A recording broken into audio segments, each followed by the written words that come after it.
All right. Um, I'm just like started recording spur of the moment because I found a load that I think I'm interested in that I might actually grab. So I'm still in the process of researching it. But let me tell you what I'm thinking about grabbing. This load just popped on the load board. Actually, there's two of them from Paris, Texas to Seymour, Indiana. Let me show you where that's at on the map. I am in Longview, Texas, which is down here on the 20. Paris, Texas is kind of out in the middle of nowhere, north of the 30. I'd have to take a bunch of highways to get up there. Um, but yeah, Paris, Texas, out in the middle of nowhere. And I'm thinking about driving up there tonight in the middle of the night where there's going to be like no traffic. Um, drive up to Paris, Texas and grab that load, and it's going to Seymour, Indiana, which is also out in the middle of nowhere. It's in between two major cities, but it's right off of an interstate. And then there's a return load that picks up here in Columbus, Indiana, which is right next to Seymour, Indiana, and it's coming straight back down to Tyler, Texas, basically where I'm at right now. So there's a load right now where I can run up to Indiana and then turn around and come right back. And let me show you those two loads. Let me copy this load and throw it into my spreadsheet so that I can look at the details on prices and stuff and see if it's worth it. And where's the other one? This is the other one. This second one right here going to Palestine, Texas.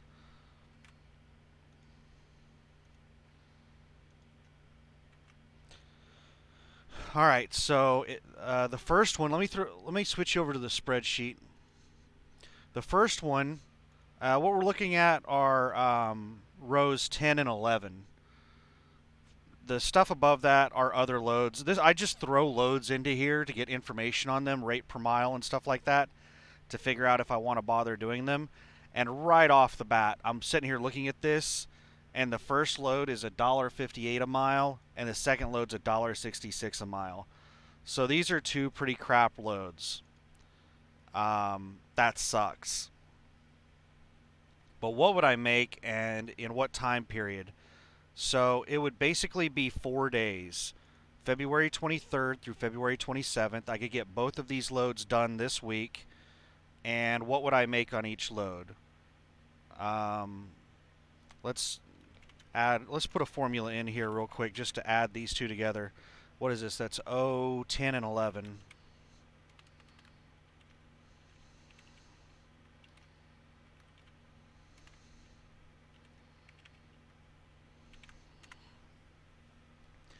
So I would make $2,600 on 4 days. That is not very good. Um, I just made roughly $1,000 on the load that I brought here from Florida.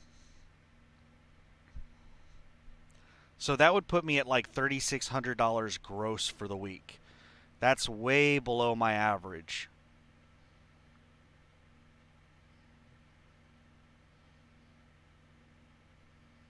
Hmm. But it's not many miles. Let's see what else is on the board. You know what? I only searched within 50 miles. Let's search within 150 miles of Seymour, Indiana. See if there's a better return load. But basically, both of these loads are paying right at $2 a mile.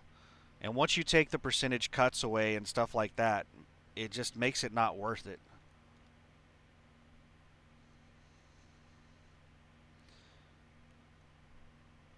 I need something that picks up on the 25th or later.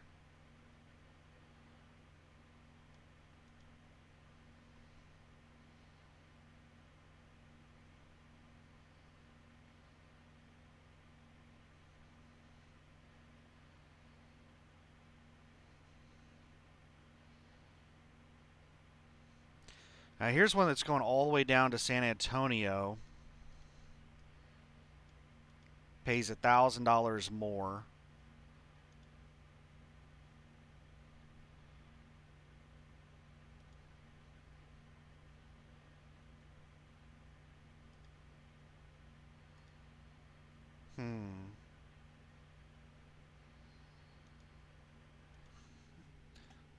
I forgot to switch over to the browser. Let's go back to the browser. Let me show you what I was looking at. I changed from 50 miles around Seymour, Indiana to 150 miles. It's only showing loads over $2,000. And we're looking for stuff down here. It has to pick up the 25th or later because I'm not going to be there until the 25th. So it's just those 4 loads. Let's expand it out to 250 miles. And let's go ahead and put the start date of the 25th at, let's do it at 4:30 a.m. Just to kind of shorten the list a little bit because there's a lot of big markets around Seymour, so this is probably going to be a long list. And I've already checked the weather. The weather in Seymour, Indiana looked good. This is what the national forecast looks like today, tomorrow, and the next day. There's no frozen precipitation between Texas and Indiana for the next 3 days, and Seymour, Indiana for the next 10 days is supposed to be above freezing. Alright, so let's see what we got here.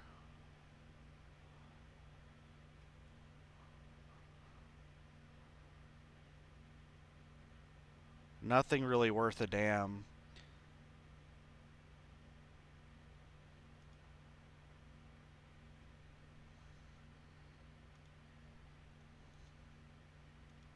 Let's refresh Longview, Texas here.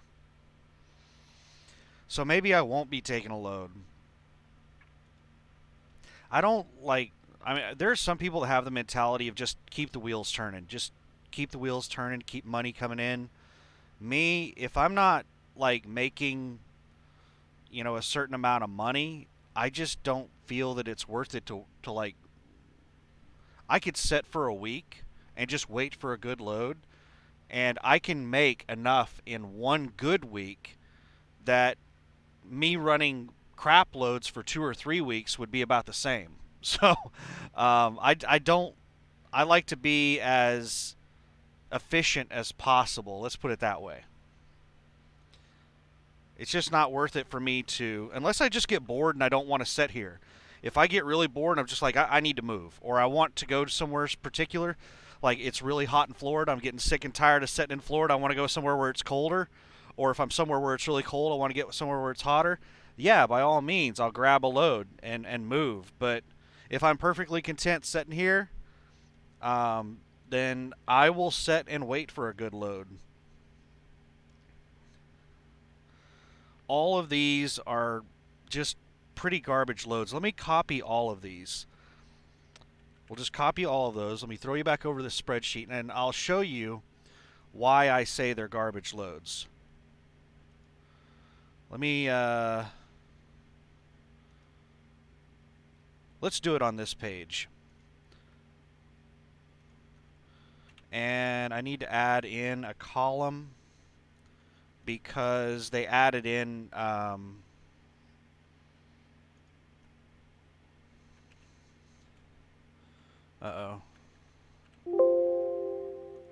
They added in a new column on the load board. So let's find and select special blanks and delete entire row.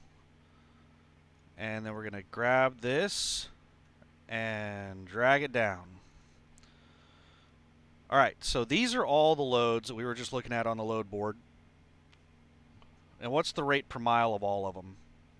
Now this rate per mile, this is how much I make. This isn't like how much the load pays. Like, let's take this very first one for example.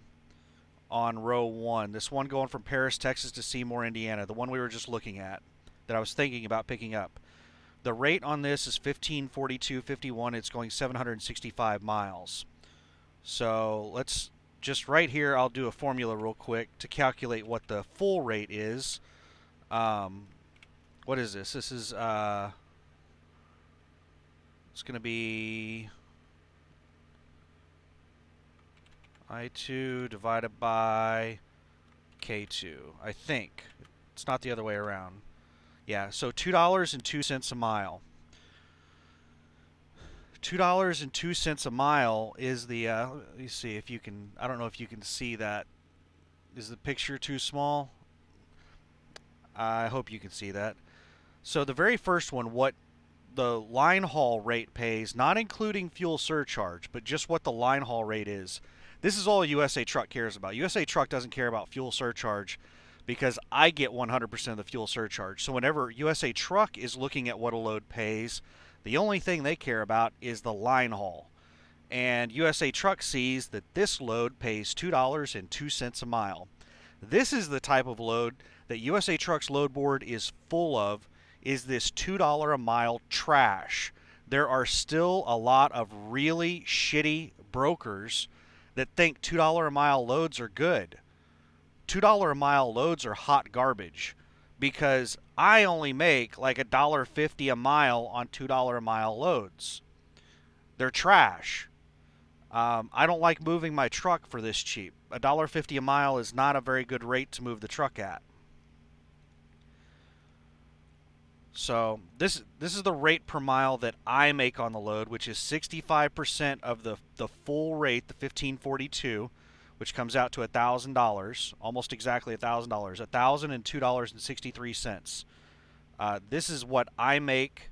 This is my 65% cut of the full line haul rate. And then fuel surcharge, I get 100% of the fuel surcharge. And then this is me breaking down the fuel surcharge and what I'm getting paid for per mile on fuel surcharge. 27 cents, 27 cents, 26 cents. Two of these loads are paying 57 cents per mile fuel surcharge, and this one down here is paying 32 cents per mile fuel surcharge. Every single one of these loads are paying real fuel surcharge. Most of the loads on USA Truck's load board pay what's called BTF, or breakthrough fuel. Breakthrough fuel is basically, it's a way for shippers to screw you out of fuel surcharge.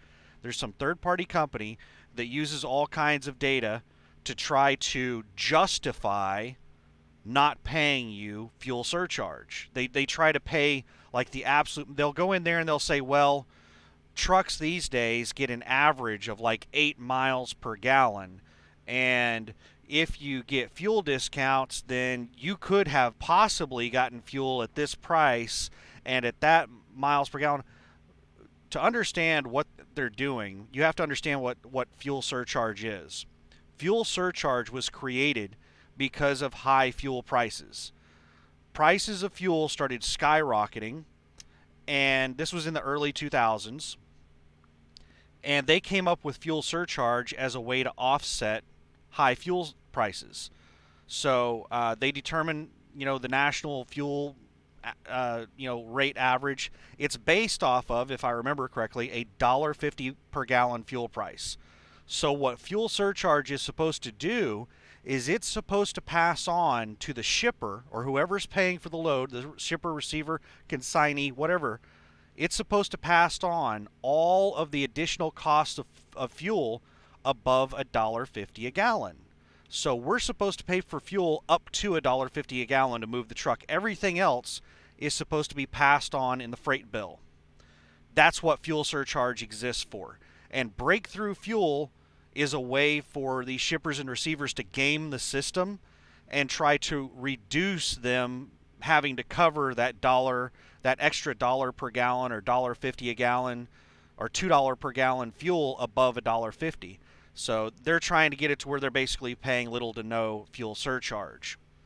So I can't stand breakthrough fuel loads, and I always calculate breakthrough fuel at 10 cents per gallon, or 10 cents per mile, I'm sorry.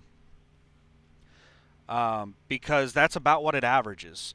You see all these are paying 32 cents per mile, 57 cents per mile, 27 cents per mile, and Breakthrough Fuel pays you like 10 cents per mile. That's what it is. It's a scam.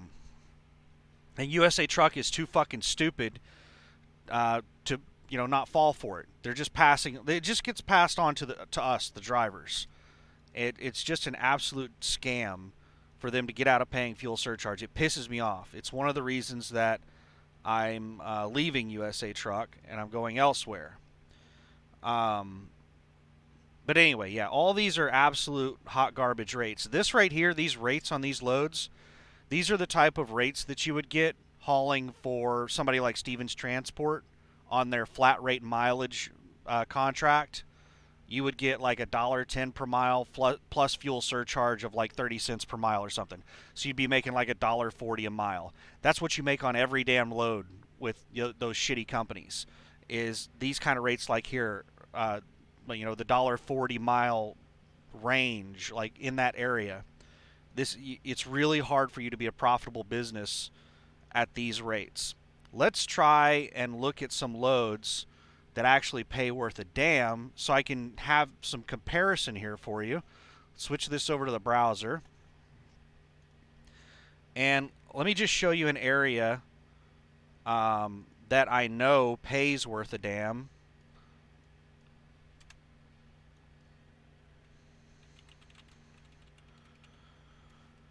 Spring Hill, Kansas is a hot spot. We're just going to do a 50-mile search. I don't know why this defaults to an invalid value. We're going to do only loads over $2,000 and only loads within 50 miles of Spring Hill, Kansas. So it's just basically going to be Kansas City. And I'll show you what I'm talking about.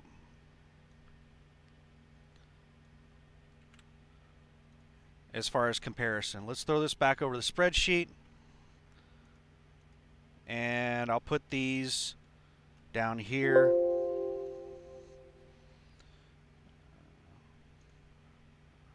Alright, let me just manually select.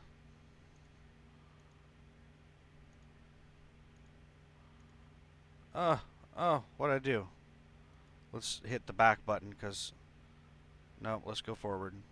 Alright.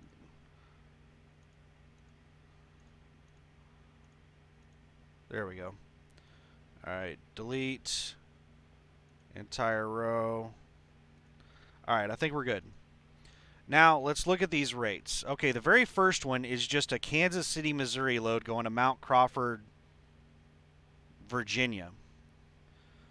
That is, just a standard load. I don't know who that load's from. It's not paying very well. It's paying about the same as the rest of these hot garbage loads, the rest of these $2 a mile loads.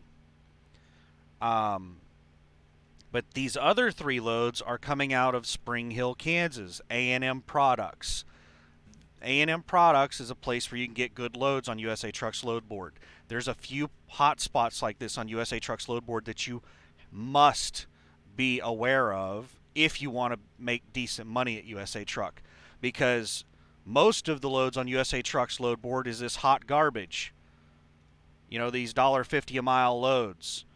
And then down here in Spring Hill, Kansas, you have these loads that are $2.24 per mile, $2.76 per mile, $2.70 a mile. There was a load going to Aberdeen, Florida, right here. Auburndale, not Aberdeen. This load on row 8, this is a load that I was thinking about getting a few minutes ago. It's already gone from the load board. Somebody already grabbed it. These good loads don't set for very long. But I was thinking about grabbing a load from Houston, going up to Ottawa, Kansas, and then grabbing this load going to Orlando, Florida. That's what I was about to do earlier, and I decided not to do it. I was like, nah, there'll eventually be a good load coming out of North Texas. I won't have to drive all the way to Houston. It would have been like a 250-mile deadhead for me to go down to Houston and pick that load up. And I would be back down in Florida looking for a damn load out of Florida again. But that load paid $2.89 per mile. And this, what we're looking at over here on the rate per mile, that is what I make per mile. So I would have made $2.89 per mile on that. 1,215 miles. So you take 1,215, multiply it times $2.89 a mile, and you come up with $3,515.80. That's how much I would make on the load. Is $3,500 for that one load.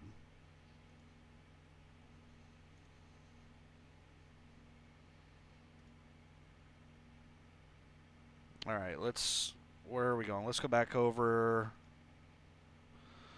Let's go back to the browser. I am not. I'm thinking I'm not going to grab that load going to Seymour, Indiana. It's just it's not paying very well. And then a return load from Seymour, Indiana, I can't find one that's paying very well. Oh, here's a new one. This one just popped up on the load board. It's going to Beaver Dam, Wisconsin. It's picking up in the same place in Paris, Texas. This is how the load board typically works. Is these brokers? I think they're like the account managers or brokers are working. They work certain accounts. So whenever you see like one place start popping up with loads, they'll pop up with 3 or 4 loads all at once. So Wisconsin is a good area for freight. This is only 18,000 pounds. It's going from Kimberly-Clark to Walmart. Those are both good contracts with USA Truck. Let's grab this, and I think I'm going to grab this load. This one is looking like it's paying not great money, but like probably I'm guessing about $1.90 a mile. Let's take it. Let me throw you into the spreadsheet here. And let's put it down here. That's not right. They got the mile. I didn't copy all the mileage. I'm missing a digit on the mileage. 932 miles. 932. Let me just manually type it in. So it's paying me, what I'm making on the load is $2.12 per mile. Beaver Dam, Wisconsin. Let's look at this. Paris, Texas. Texas to Beaver Dam, Wisconsin. Let's see what part of Wisconsin this is at. Oh, that's actually a pretty damn good spot, and I get to bypass Chicago by taking, what is this, the 39? Yeah, the 39. I get to bypass Chicago and take the 39 up there to Beaver Dam. And I'm right next to Green Bay, Milwaukee. There's just a lot of hot spots right there. Okay, let's check out right here, Beaver Dam, and see what kind of return load we can get. Let's do 250 miles just to see kind of like what it looks like. Let me throw you back over to the browser. All right, here's the map that I forgot to switch you over to the browser. I keep forgetting to switch back and forth. But yeah, this is the route that I would take going from Paris up to Beaver Dam, and see how you bypass Chicago going up the 39. This is I like this route. This is a good route. I might get up into some weather though, but we'll see. We'll take a look at weather in a second. So now I just searched. Oh yeah, okay, but this is going to New York City. Fuck that shit. I don't go to New York City. It's a good paying load. Connecticut. Oh my goodness, a bunch of bad places. All right, when does this thing deliver? Picks up on the 24th, so this doesn't pick up for 2 damn days, but delivers on the 26th. So I need something on the 26th or later. See all these good loads? Wisconsin is a good freight area.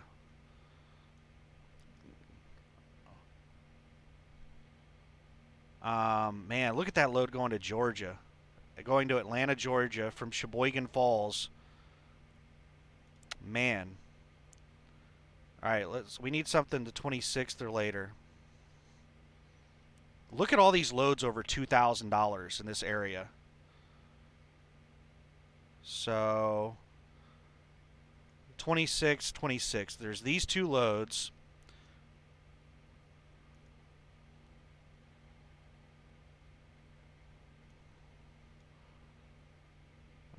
Freeport, Illinois, Chicago, Illinois.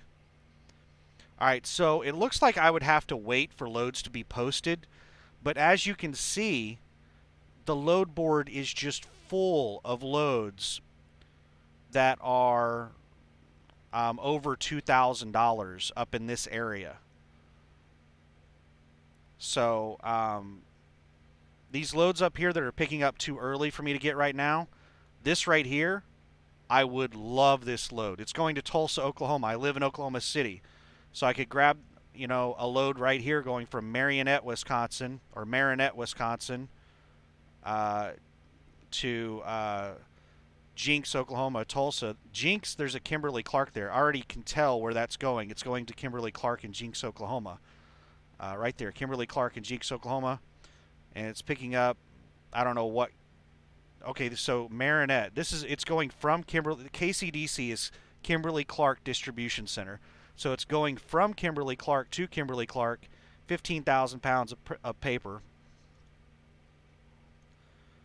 So this is a great area. Let's double check the weather. Where was this going? Beaver Dam, Wisconsin, and Beaver Dam, Wisconsin is in between Green Bay and Milwaukee. National weather forecast.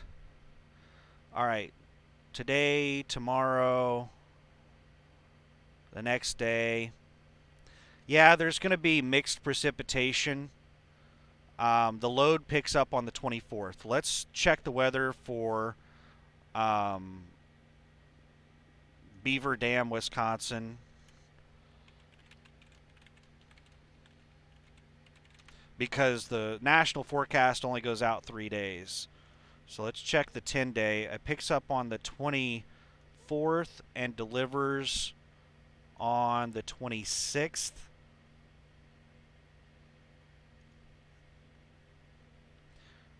All right, 24th, 36 degrees, 35, 35, 38, 38.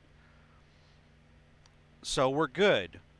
I should be able to get back out of that area. Actually, no. This delivers on a Friday. I'm going to have to set over the weekend.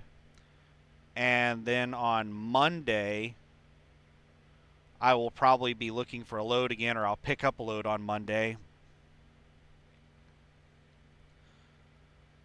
But yeah, it's looking like weather is going to be iffy. I might have to deal with a little weather, but you know what? I think I'm about to pull the trigger on this load. Let's refresh, make sure the load's still there. And also see if there's like more loads that got posted, because like I said, they come in bunches.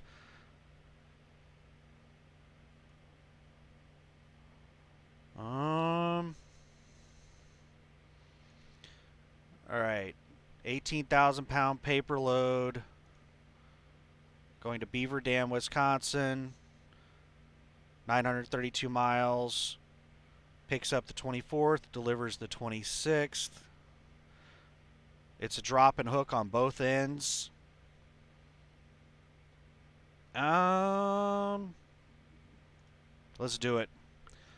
I mean, I don't have a backhaul right now, but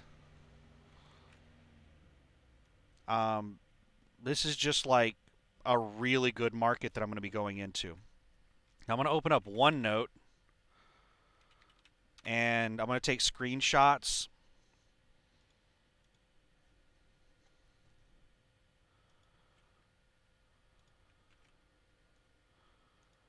So that I can get the load details, because this is the most accurate information on the load. When they assign the load to me, they have a tendency to put the wrong appointment times and other information. Like they'll put inaccurate information. Let me show you. How can I do this?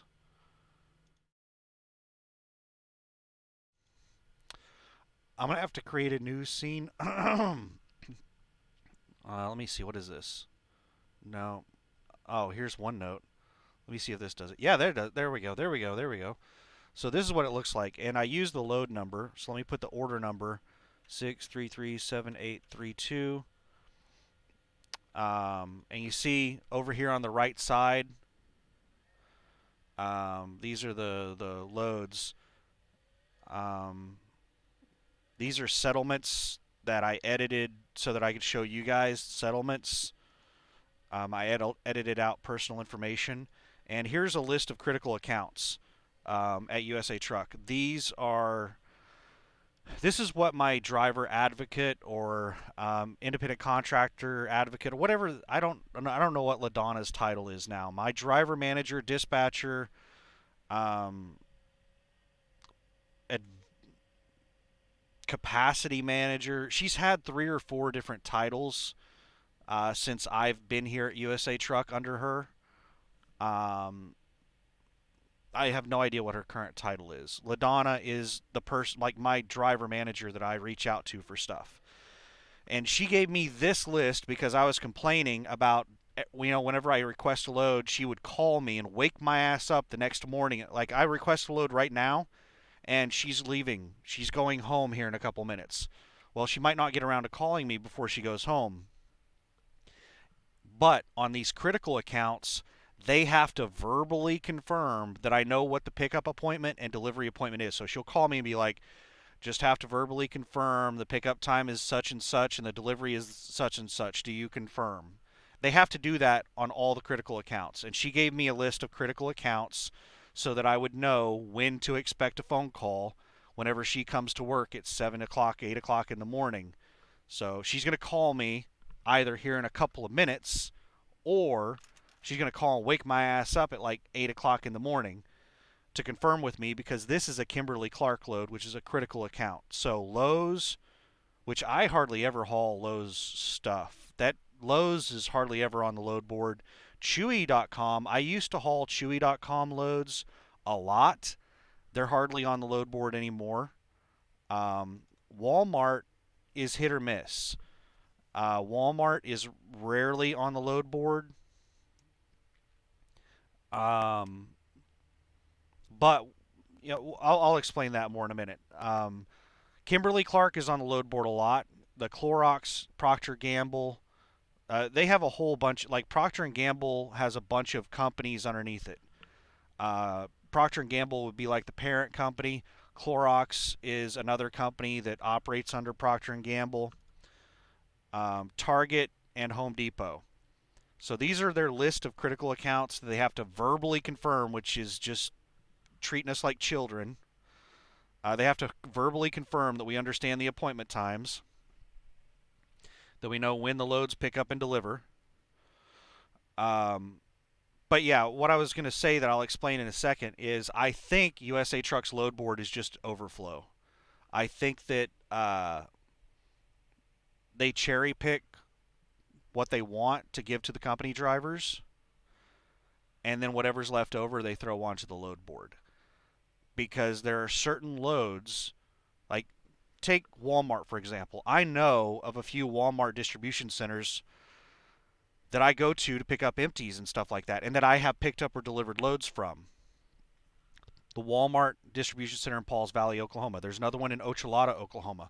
There's another one in Ottawa, Kansas. You hardly ever see loads going in or out of Walmart distribution centers on the load board until we start getting busy and there's too many loads for the company drivers to do. Then you'll start seeing those loads from those places pop up on the load board. We're still running those loads all the time. It's just that you don't see them on the load board until we get busy. That's one of the biggest reasons I think that the load board at USA Truck is just an overflow board, is because when we start getting slow, loads start disappearing from certain places. And then when we get really busy, you'll start seeing loads in places you didn't see loads before, going to and from, like Pauls Valley, Oklahoma. Like right now, I think we're incredibly busy because I see tons of loads going to places like the Walmart distribution center in Pauls Valley, Oklahoma, Ottawa, Kansas, and other places that you don't typically see loads coming in and out of those on the load board very often. So anyway, there's the load. Now let's flip back over. Let's go back to browser. And in this window right here, what is this? This is, yeah, it should show up in this one, because it's over $2,000, right? Yeah, it's over $2,000, $2,600. And we're staying in the Midwest. This is awesome. um, I love staying in the Midwest, running north and south in the central part of the country, up and down 35. All right, so it's still in a request status. And if I refresh this page, let me refresh the whole page, you'll see it pop up at the top and show that it's a request. Whenever it actually gets assigned to me, it'll change to loads and pre-plans. It'll show as a assigned load or a pre-plan. Right now, it's current active requests. So I'm just waiting for a driver manager to assign it to me. And let's double check the information on this. Wait a second. Yeah. 18,000 pound paper load. And the 24th, I can pick it up as early as 5 a.m. No overnight parking at Kimberly Clark. Let's look at Kimberly Clark, Paris, Texas. And let's look at it. Look, I don't remember. I might have been to this place before. Um,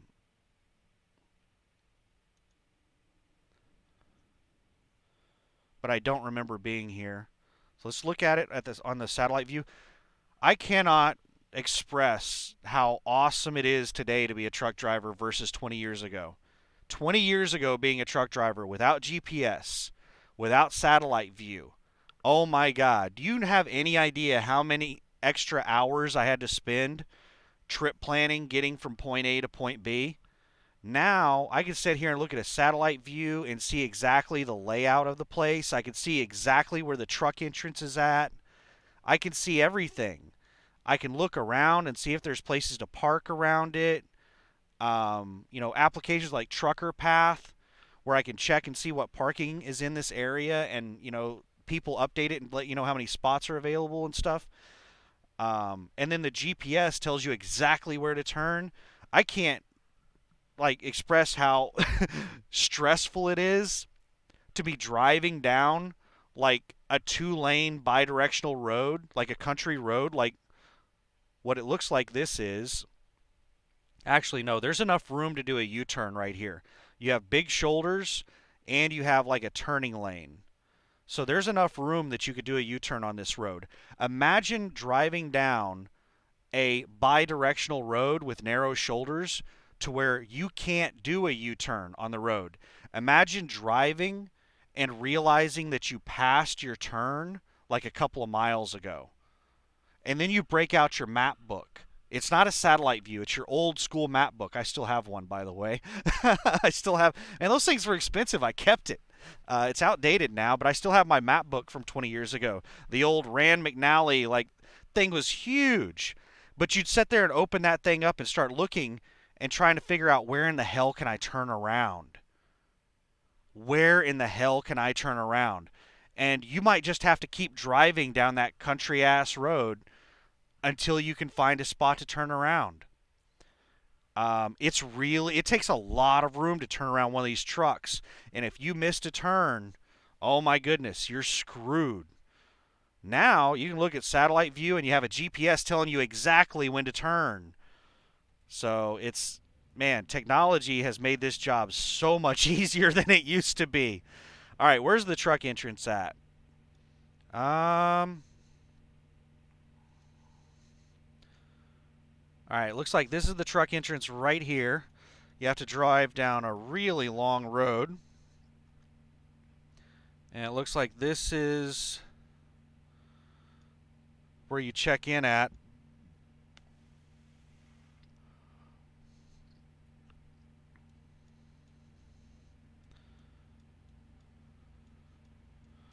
That is a weird check-in. Is there not another entrance? The other one goes into their employee parking lot. That's the only entrance and exit. Wow. That sucks. Because the employee parking lot, all of the employees, when they're going to and from, have to walk across the truck entrance. Kimberly-Clark is really bad about this at almost all of their places. I don't see where the guard shack is at.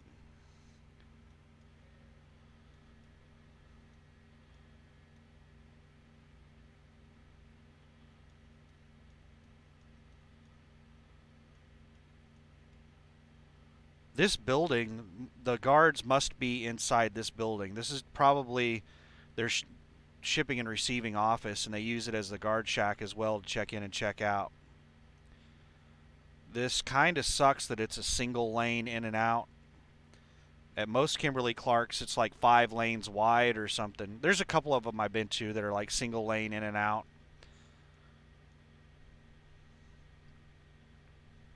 Alright, so they do not have overnight parking. No Kimberly-Clark. I've never been to a Kimberly-Clark that had overnight parking. They don't like people sitting on their property for insurance purposes. Little overflow parking lot.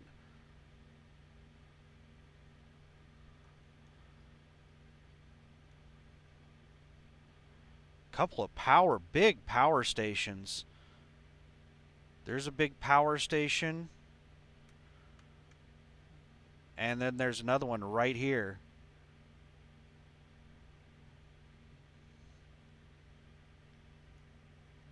Yeah, so if I go up there tonight, I'll be getting there a day early.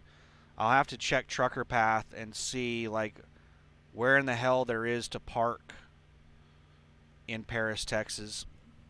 Let me check it real quick.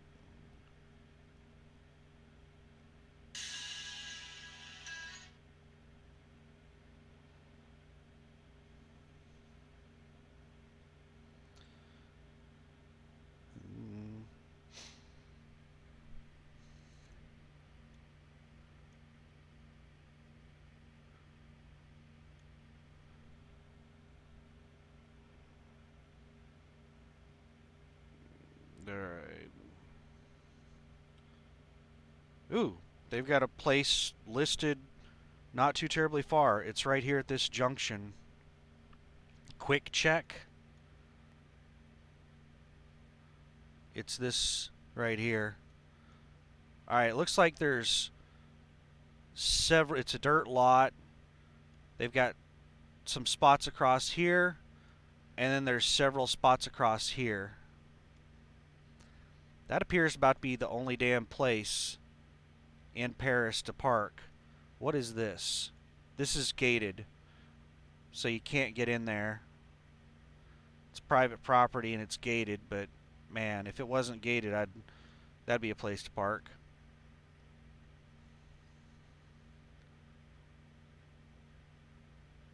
There's a high school right here. You see all these, there's a football field, a baseball field, and a softball field. Chisholm High School.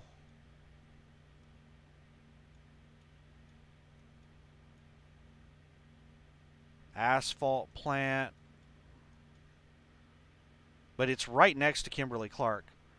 Payne's Mobile Truck and Tire Repair. It's gated. The gate's closed on this side, the gate's open on this side. And there's not really much of anywhere to park even if it wasn't gated. Almost everywhere that a truck can fit is gated access to keep people from parking. Because people do exactly what I'm doing right now. They look around on satellite view for a place to park. But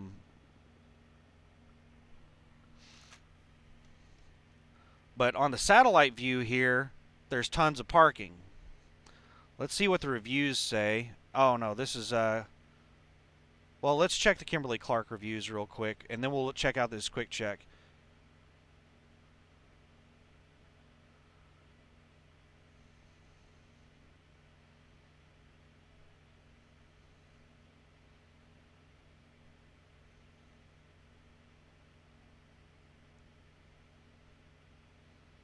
No overnight parking at facility.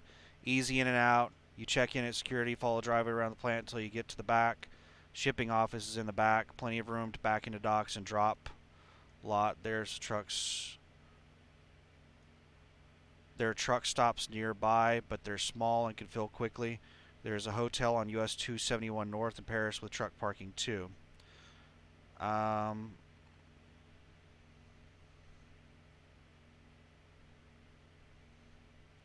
271, there's a hotel. 271. Where's the 271? Right here's the 271.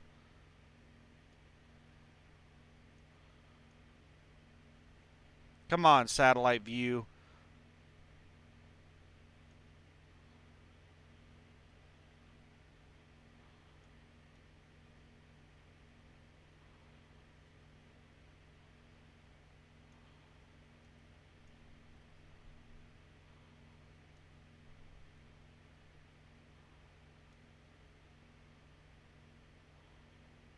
Here's another quick check.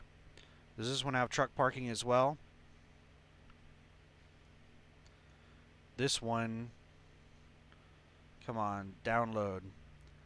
This one does not appear to have truck parking. You might be able to find a creative spot. This might be the hotel they were saying has truck parking right here. Yes. There's a truck parked right there.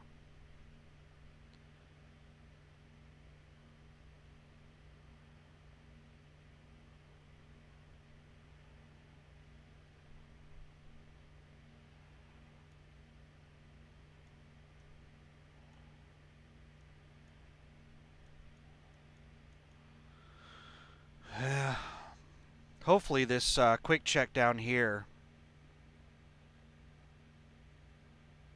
has spots available when I get there.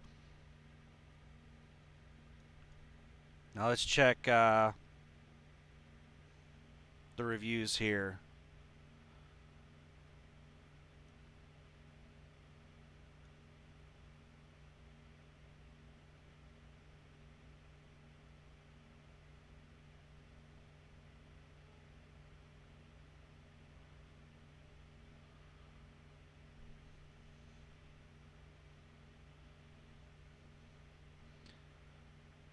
Racist folks, when you get down here and try to order food, everyone is rude at this location. Never come back in. Nasty people with attitudes. The brisket sandwich now had onions and pickles. The bread is soggy and tastes nasty. If you order a 5-piece chicken strip, message you most likely will be charged for a 3-piece and then $4 more for the other 2 strips.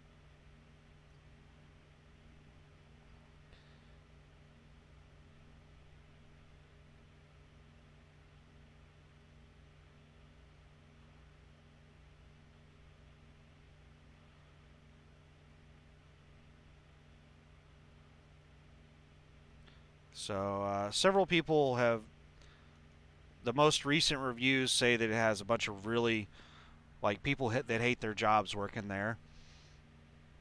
I don't really care. Just a second, I need to blow my nose.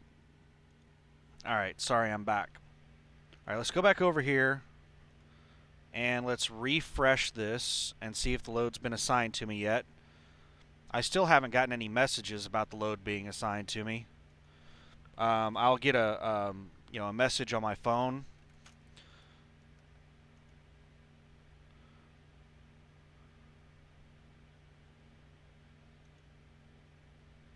Come on. Alright, current loads and pre-plans. You see that it's no longer listed as a current active request. Now it's current loads and pre-plans. So it's been assigned to me. I got the load.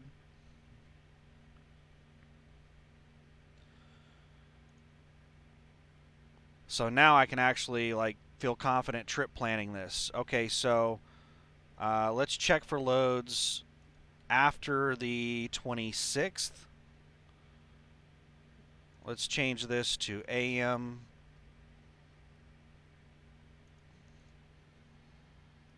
This load delivers on the 26th from midnight to midnight. So all day on the 26th. This thing can deliver all day on the 26th.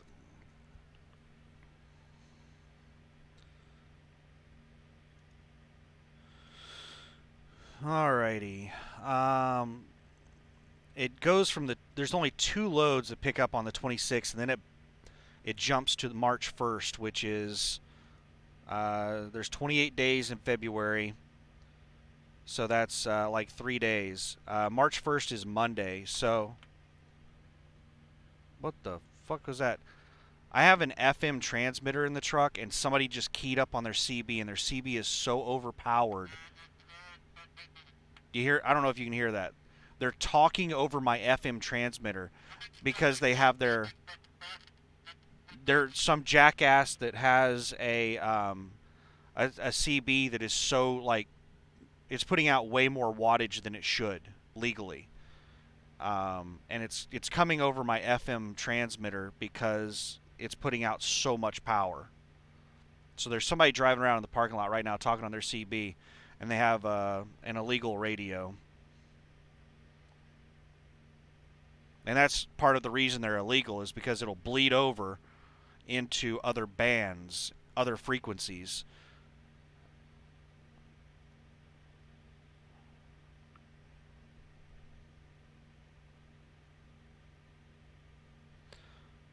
So yeah, there's nothing for me to really grab right now. It's so far out. I'm just going to have to wait for something to be posted. As we get closer, see the 26th is Friday. So this load doesn't pick up until Wednesday, and then it delivers on Friday. It's Monday night right now. So tonight, when it gets dark, when it gets, when traffic dies down, I'll go hop on the road and drive over to Paris, Texas, and I'll just stage there and set and wait until I can pick up the load. And then once I can pick the load up, then I'll drive it up to Wisconsin. So I'm going to go up to Paris, Texas, and set for a couple of days. And this load's paying $2.12 a mile. I'm making $2,000 on this load, and I just made $1,000 on the load that I brought here.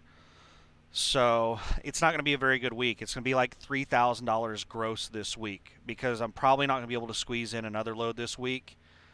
But it's going to be a lot of sitting around. A lot of sitting around, a lot of downtime, and I hauled... This load is actually an above average load. This is a good load. If I could haul this type of load right here that I just requested going to Wisconsin... If I could haul these loads all day, every day, then I would do well. I mean, there are other loads, like I was showing you a minute ago, where I could make like $3 a mile. I'm only making $2 and what was that? $2.12 a mile on this load. That's all I'm making on this load. There are loads where I can make $3 a mile. I would rather this load board be full of loads where I could make $2.12 a mile on the load rather than have the load board full of loads where I'm making $1.40 a mile, but it has a couple of loads that'll randomly pop up where I can make $3 a mile.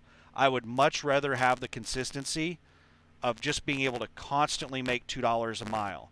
And when I say $2 a mile, I don't want to confuse any of these dumbass brokers or salespeople who think that a load that pays $2 a mile is a good load. A load that pays $2 a mile is absolute dog shit hot garbage. The people who are actually moving those loads are only making like $1.30 to $1.50 a mile gross. After, all the percentage cuts by the broker fees and if the percentage that the carrier's taking if they're leased on to somebody, all the crap, the factoring, everything. After all that stuff goes away, we're only making like $1.30 to $1.50 a mile on those $2 a mile loads. When I say $2 a mile, I'm talking about what I actually make. And a load needs to be about $3 a mile for me to make $2 a mile. So if I was making $2 a mile all the time, that's easy math. 2,500 mile a week is a pretty damn solid week, and what is that? That's $5,000 gross at a $2 a mile load. So if I'm running $2 a mile all the time, if I have one of those weeks where I'm running 4,000 miles in a week, which I've done, I've had, a few weeks where I've ran over 4,000 miles or close to in the area of 4,000 miles in a week. That could be an $8,000 week for me if it's all loaded miles. It's not all going to be loaded miles, though. Um, but yeah, that's at Landstar. I'm hoping that I'm going to be able to run at 250 a mile or more on pretty much all of my loads. We'll see what happens whenever I get on with them. I'm still in the process of getting qualified. They not verified, but qualified. They call it qualifying. But we'll run up here to Beaver Dam, Wisconsin, and then I'll hopefully get a nice return load. Let's take a look at fuel. Let me pause this while I pull up my email that has fuel, and I'll fuel plan this on this video here. All right, I downloaded the CSV file to Excel, and this is what the list looks like that I get from them. It looks a little bit different in the email. So I get an email that has just a huge list of everything, and then down at the bottom it has a little file, a CSV file, which is just basically a delimited file that you can export into something like Excel. And yeah, this is pretty much what it looks like. And I have to look through here and see what all my discounts are. It's sorted by state.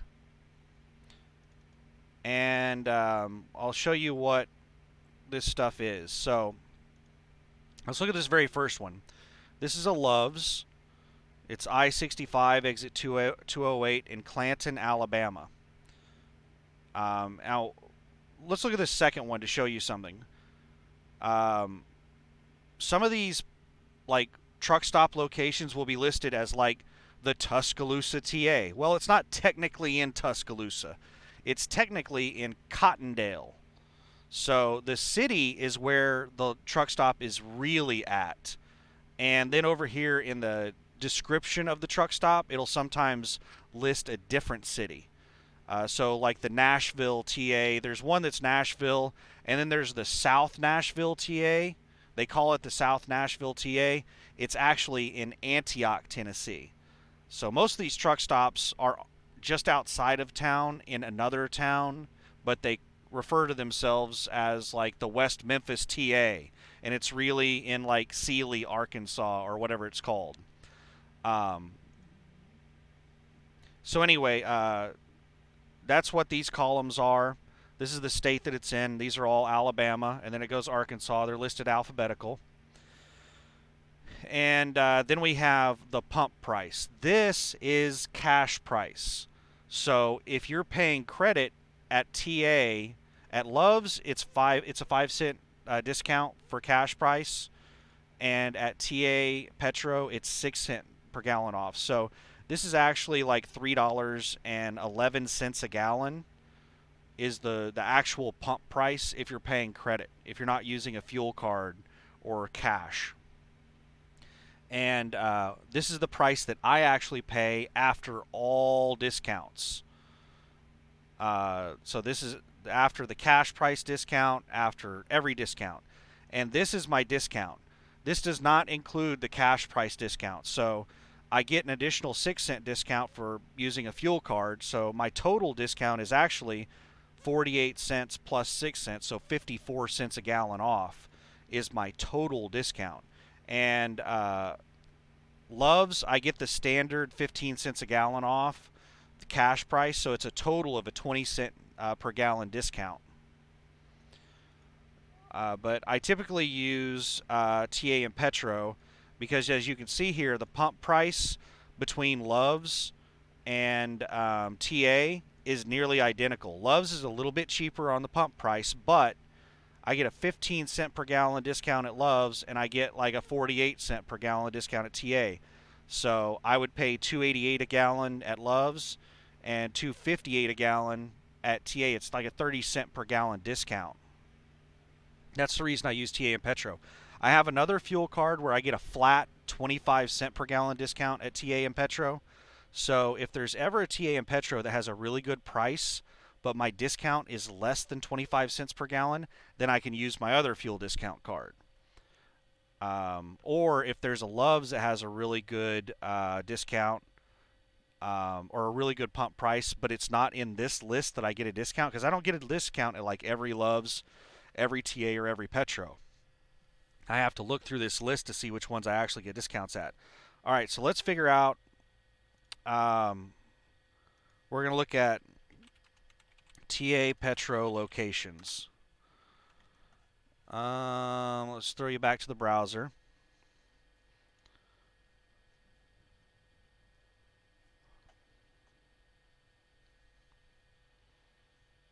And we're going to do view all locations. Let's go full screen.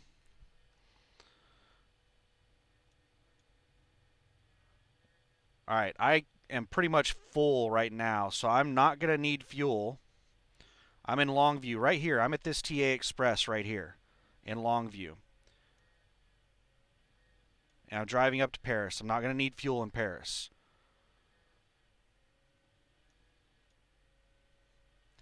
And from Paris, I'm going to drive on up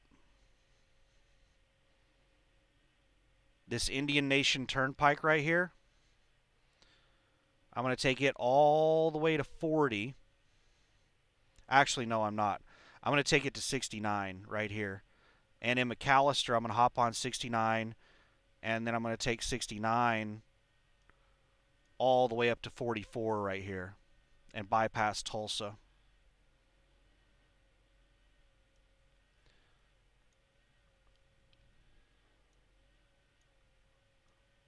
All right, and the route that I'm going to be taking, I'm going to drive all the way to St. Louis, get on the 55, and then the 39.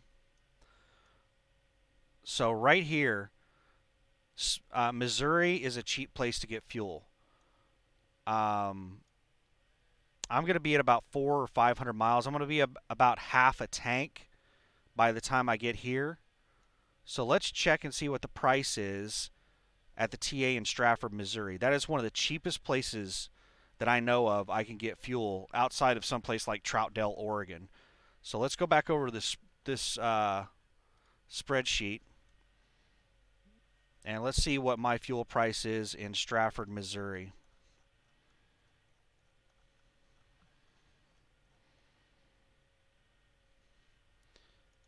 Where's Stratford? Right here is Stratford. So there's a Love's and a TA in Stratford. Right here's the TA. So what do I pay at this TA? I pay $2.52 a gallon. $2.52 a gallon. I don't get a very big discount there. It's only 27 cents per gallon off of the cash price. So a total of like 33 cents per gallon discount. $2.52 a gallon.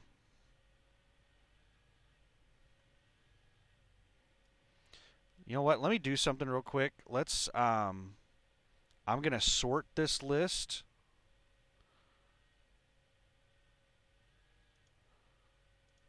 by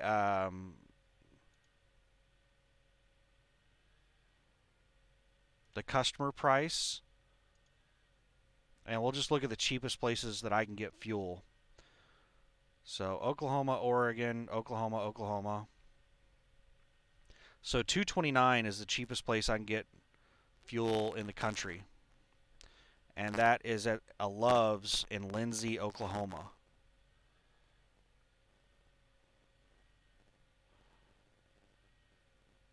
It's on Oklahoma 19, a Love's in Lindsay, Oklahoma. Where the hell is Lindsay, Oklahoma? Let's go back to the browser.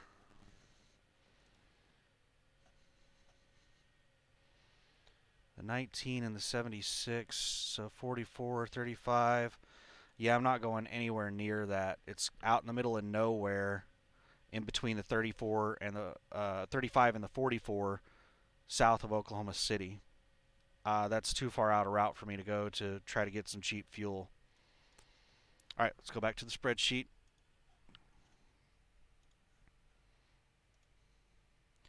All right, Guthrie, Oklahoma.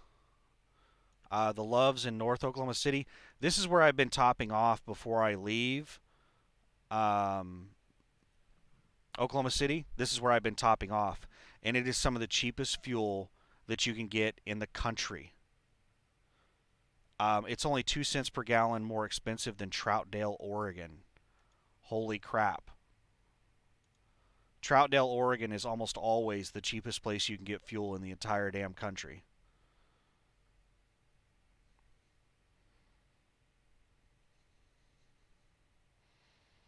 All right, so Oklahoma, I'm not going to be going through Mississippi, Nebraska, Louisiana, Kansas. No, I'm not going to be hitting Kansas, Louisiana. What we got here? Bridgeport, Texas, Denton, Texas. You know what? I'm not going to be needing to put any fuel in Texas. Louisiana, Oregon, Louisiana, Missouri, Stratford, Missouri, and Mount Vernon, Missouri. These two places are usually identical in price, and they're the two TAs that I showed you. One's in Joplin, Missouri, and the other one is in Springfield, Missouri. They're not quite in those cities, as you can see. One of them's in Mount Vernon, and the other one is in Springfield or Stratford. But they're basically Joplin and Springfield. So they are really cheap. They are two of the cheapest places that I can get fuel. So I'll top off in Stratford.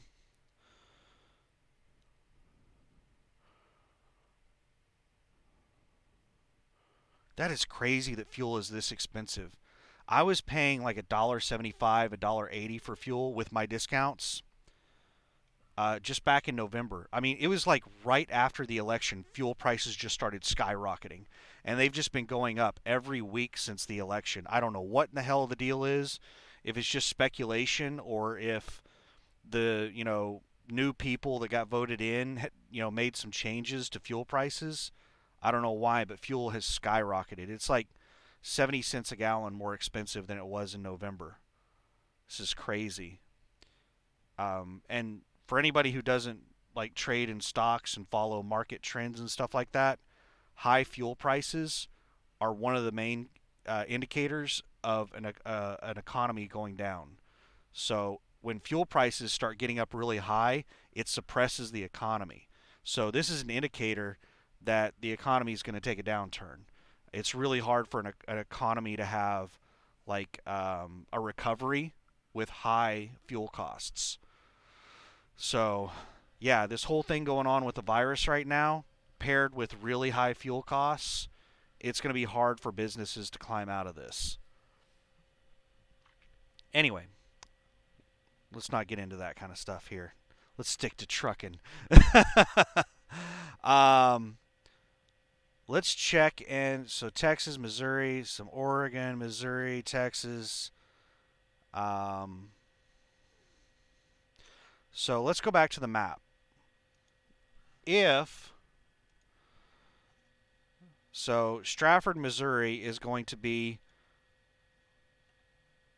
Let's do this.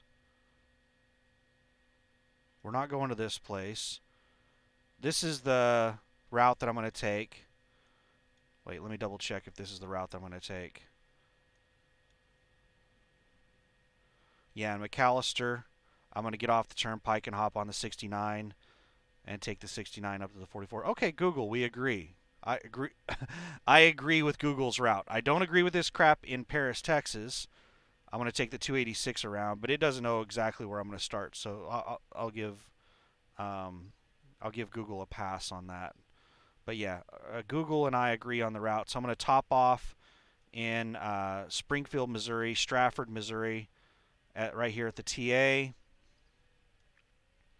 and that will be enough fuel to get me all the way up to Beaver Dam.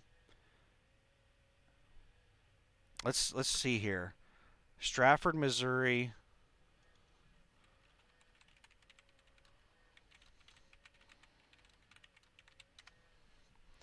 Stratford, Missouri to Beaver Dam, Wisconsin is 600 miles.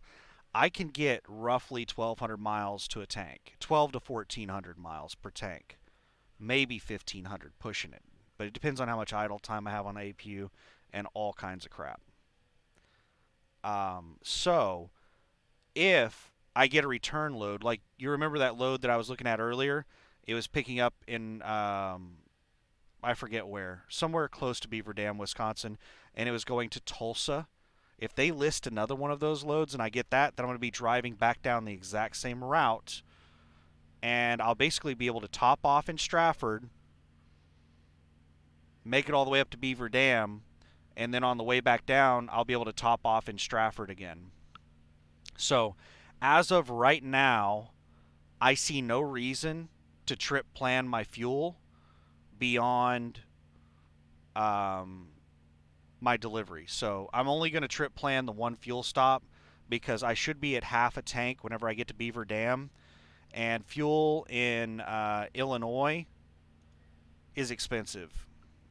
Fuel in Wisconsin, I'm not too terribly familiar with fuel in Wisconsin. Let's go check out fuel in Wisconsin.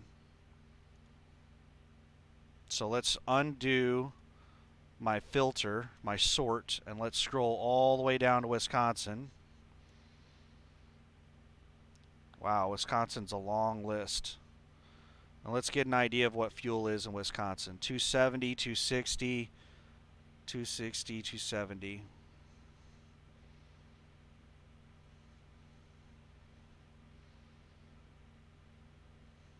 290s.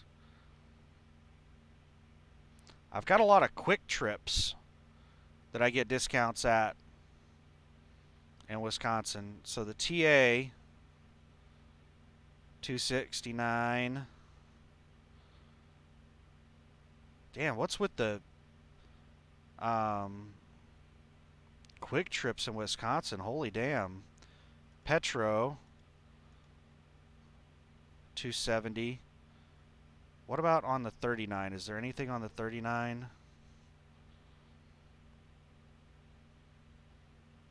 Janesville. I think I'm going to be driving through Janesville or really close to it. And that's roughly 270. So, I mean, it's a 20 cent per gallon discount, or it's roughly 18 cents per gallon difference between Stratford, Missouri, and these places. And check this out. If I get fuel at the TA in Janesville, my discount is only 10 cents per gallon, and I get it at $2.69. If I use my flat rate card where I get 25 cents per gallon, that's another 15 cent per gallon off.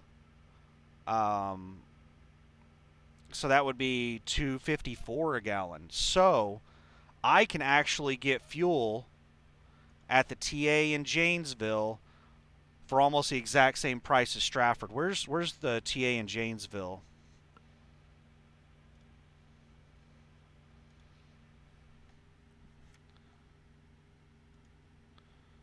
Switch back over here. I have an idea of where Janesville, Wisconsin's at because I've delivered to a Dollar General there. Right there it is. So I will be driving right past the TA in Janesville.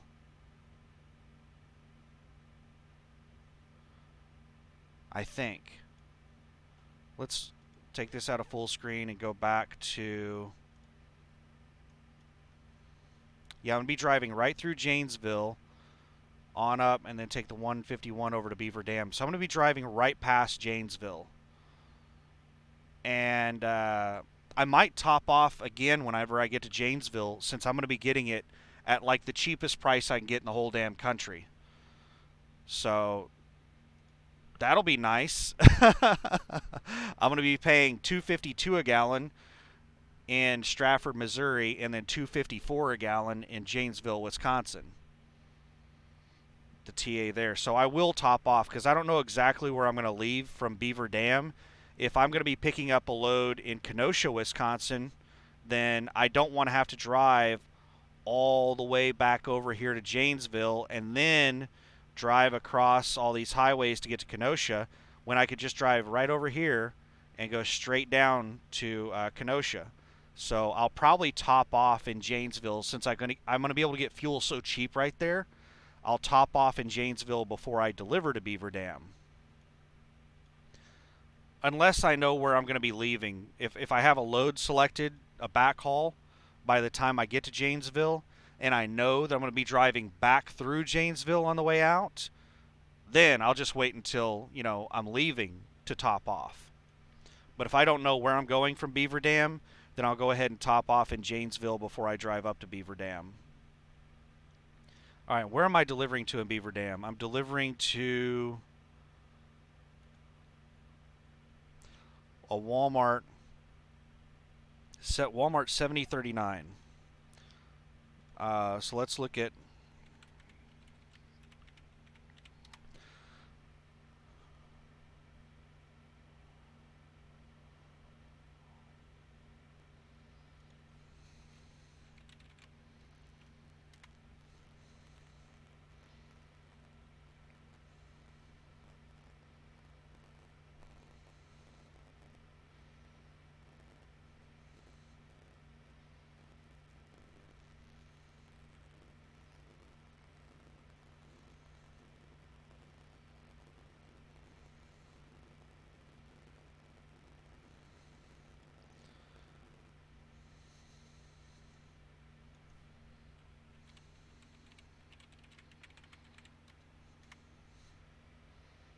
Why is it pulling up maps of Florida?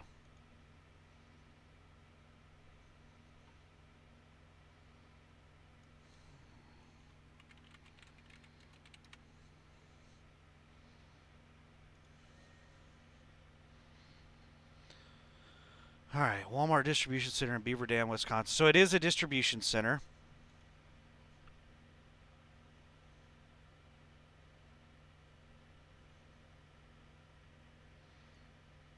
Right off the highway. Looks like a really easy in, really easy out. Right here, it has Walmart truck entrance listed right here.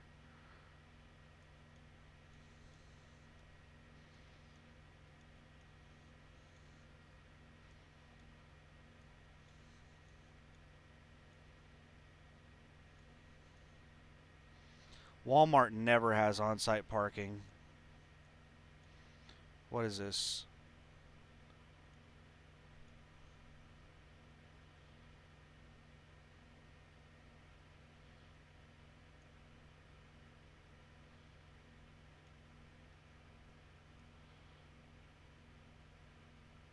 I don't know if this store is actually open, but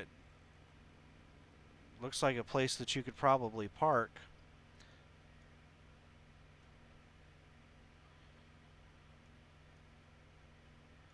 Walmart Supercenter. Some of these places still have truck parking.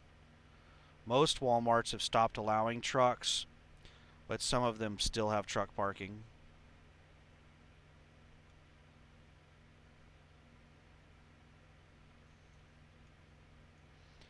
This one does not appear to have truck parking.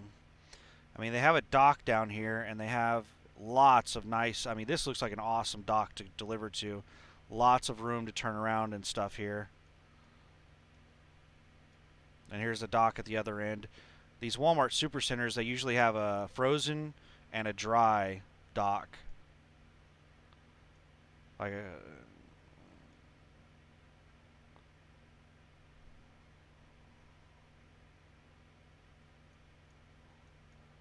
Yeah, I'll have to figure out where in the hell I'm going to park in Beaver Dam. This is one of them small towns that they probably don't have a truck stop. If they do, it's probably a mom and pop. Let's see what Trucker Path has.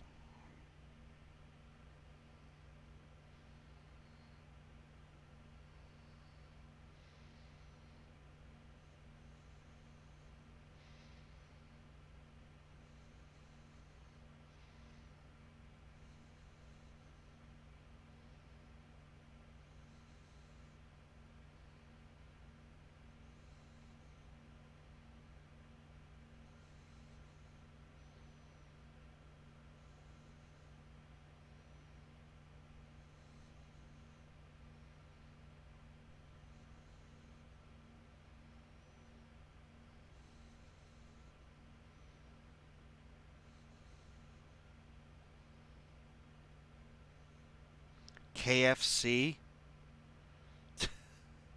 The only thing that Trucker Path has listed for parking in this area is a KFC.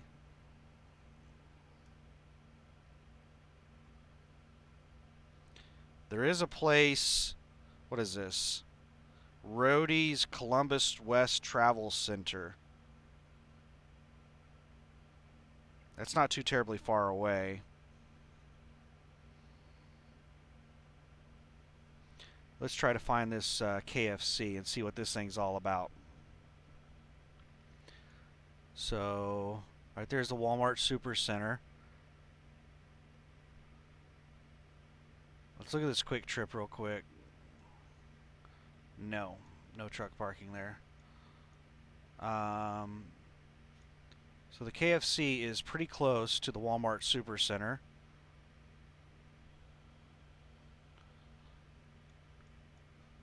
Should be like right here.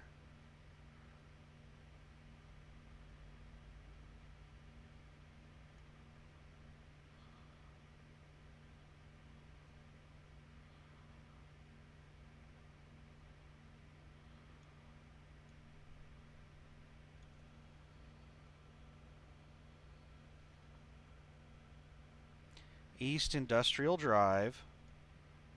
It's right here. This is it. This is the spot.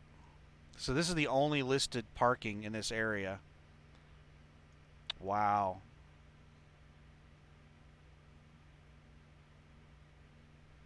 And it's probably taken up by a bunch of locals. That's what sucks about these little spots like this is they're usually just perma-camped by locals. I think that parking is probably for the hotel.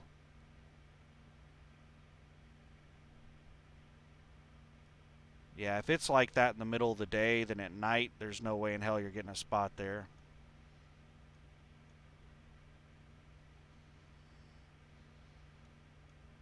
But if there's not a spot there, you could probably drive over behind this building and just like camp out behind this building somewhere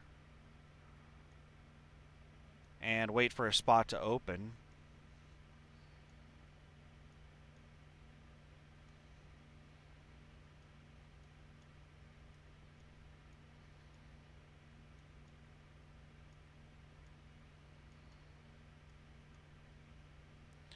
And let's go take a look at this Rhodey's.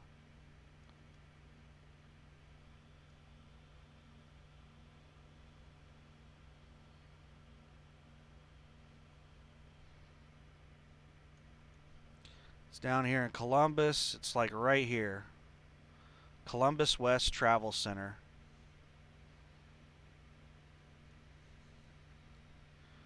Not many spots. That's it. That's all the spots they have. Hardly any spots. Okay, it looks like you can like get some creative spots around here. I don't know if this is a separate business over here. Autry Brothers. Yeah, this is a separate business. It's a trucking company. So this over here is a trucking company. You can't park over here. This is they probably have signs up. And this is probably another trucking company right here. They have a gate on that one. This one does not appear to have a gate. And they have some truck parking spots. Duffy Fleet Services. None of it is gated. So you could probably sneak in and park there. But yeah, there's almost no parking here at this travel center. Damn. So yeah, parking is going to be really fun on this trip.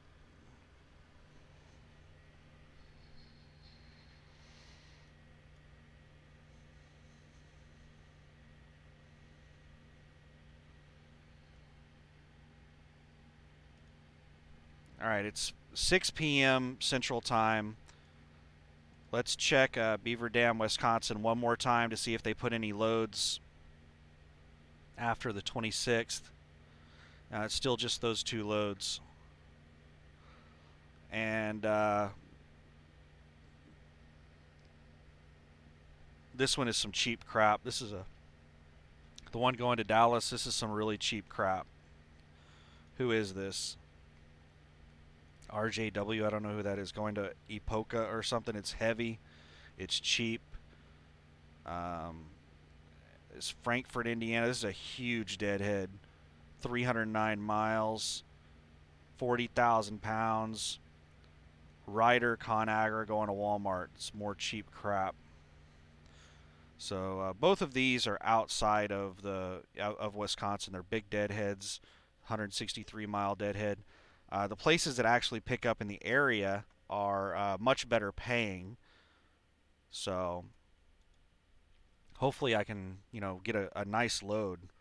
And I would probably want to get a load back down to Oklahoma, because around the time that I deliver this load, grab another load, and get back down to Oklahoma is going to probably be around the time that Landstar is going to want me to do my drug test and my vehicle inspection. And I want to get that done in Oklahoma City. I don't want to have to, get an Uber and crap like that to drive around town to get drug tested and all that stuff. I'd rather just do that in the convenience of being home, and I just use my personal vehicle to go down and get that crap done. Um,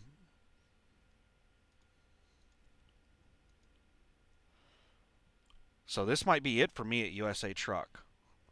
I might go up to Wisconsin, grab a load, come back down to Oklahoma. Hopefully, let me clear this out, and we'll take a look at that Tulsa load that I would love to bring back down to Oklahoma. But it picks up too early. I can't get it. Where's that? Where's that? Is it already gone? Right here. Marinette, Wisconsin to Jinx, Oklahoma. Would absolutely love to haul that load. $3 a mile. Awesome load. It's a 150-mile deadhead to Marinette. I don't know where Marinette, Wisconsin's at. It's Kimberly Clark. We do a lot of business with Kimberly Clark. So right here is another load coming out of Marinette going to DuPont, Washington. So there's probably going to be another Tulsa load going from Marinette, Wisconsin to Tulsa, Oklahoma, posted next week. And I will probably get that load, because we do, like, Kimberly Clark is one of our main accounts. So we're constantly hauling freight in and out of these places. So I'll hopefully be able to get this load right here. Another one of these loads will get posted next week, and I'll get that. Get back down to, hell, even if I had to take a load down to Paris, Texas. Like right now, I'm taking a load from Paris, Texas up to Wisconsin, and here's one coming from Wisconsin back down to Paris, Texas. Probably going to the Kimberly Clark there in Paris where I'm picking this load up. Yeah, Kimberly Clark. I would even be willing to haul that one and then just deadhead from Paris, Texas to Oklahoma City. Because if we go over here and look at the map, yeah, I would much rather do Tulsa, because if I deliver to Tulsa, then it's a shorter drive, and then I just go to Oklahoma City, bam. If I have to drive to Paris, then I'm driving past Tulsa all the way down to Paris, but it's still not very far from Paris, Texas to Oklahoma City. So there's a couple of loads in that area that are on the load board right now I would love to have. Hopefully similar loads are posted next week to get me back to Oklahoma City. I can come back down here and do all my stuff with Landstar, and then hopefully get into a Landstar orientation real quick and start pulling some Landstar loads. That would be nice. But yeah, here in the next few minutes, I'm probably going to go hop on the road and drive up to Paris, Texas. Let's see here. Longview, Texas to Paris, Texas. Let's see if this is the route that I want to take. No, that's not the route that I want to take. What I will do is I'll hop on the interstate.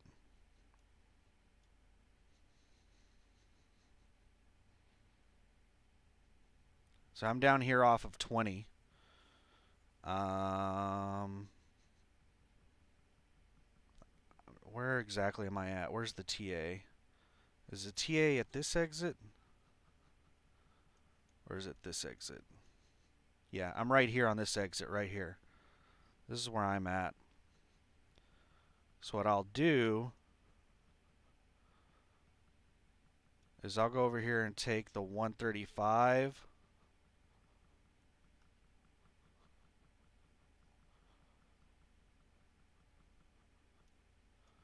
up to the 271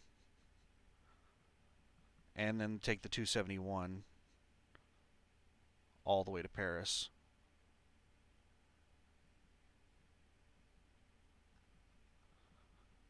That is what I'm going to do.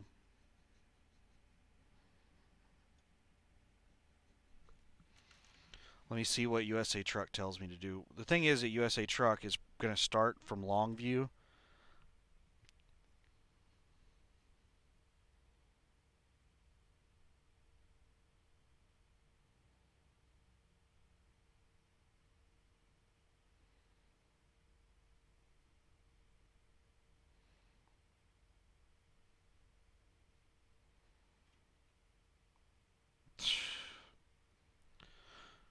After hours and weekends, gotta love these dumb shits. They didn't assign it to me properly.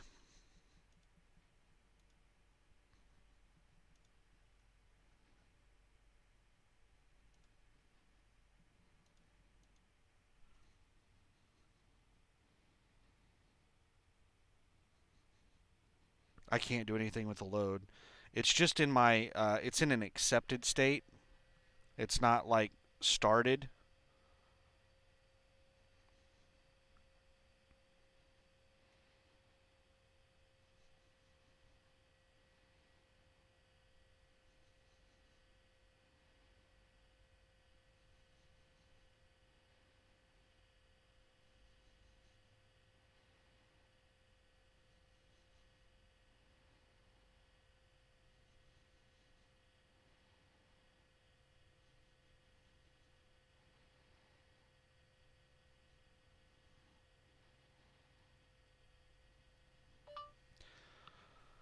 Please move my current load to started, period. It's stuck in accepted state, period.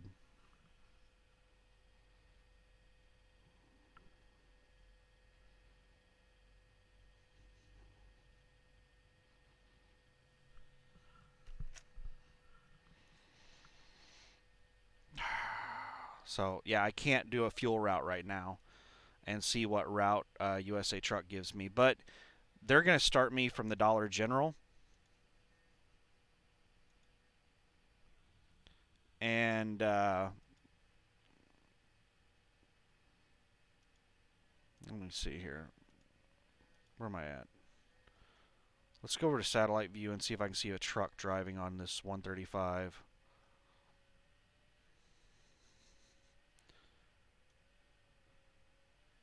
Looks like a really nice road.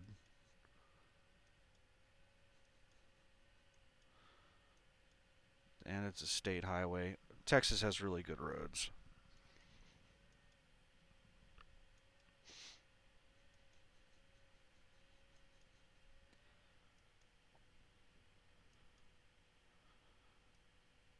And the reason I'm going back to night driving, yeah, we have a big truck. Looks like a flatbed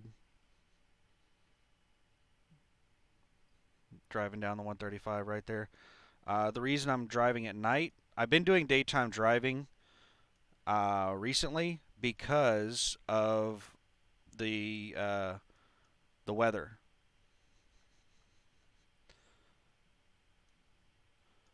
And we have above freezing temperatures at night now, so the snow and ice that's been melting during the day is not refreezing at night anymore. So I'm comfortable with driving at night now.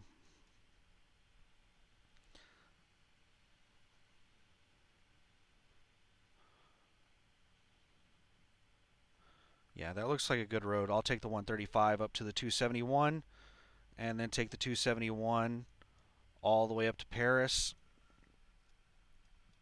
And I'll hopefully find myself a parking spot at the Quick Trip right here. Or Quick Check. Quick Check. Hopefully there's going to be a spot for me here at the Quick Check.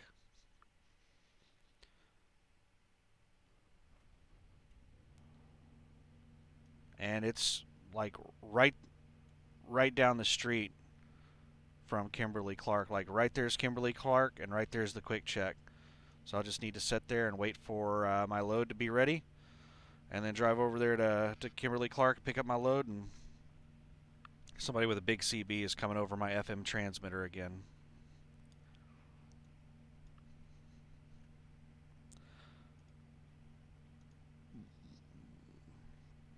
So from 5 a.m. Wednesday until midnight Wednesday.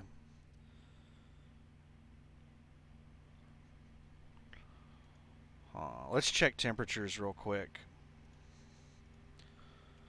Tulsa, Oklahoma temperature.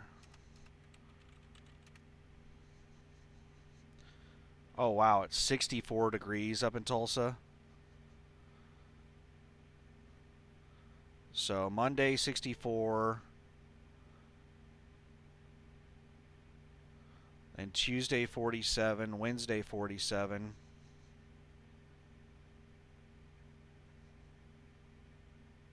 I don't know what in the hell this means. Like, why are they doing this?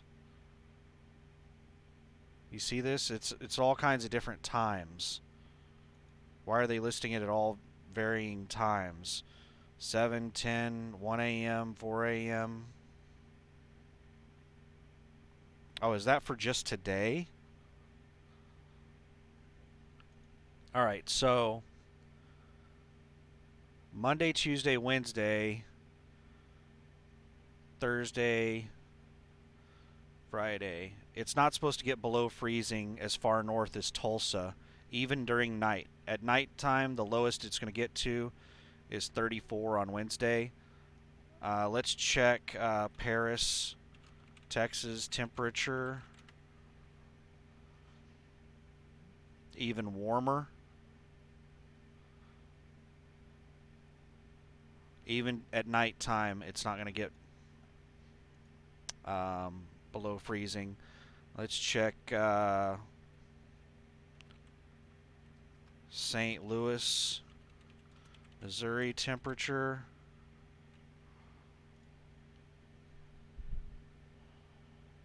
When I drive through there Wednesday and Thursday, it's going to probably be Thursday when I drive through St. Louis. It will be dipping below freezing at night.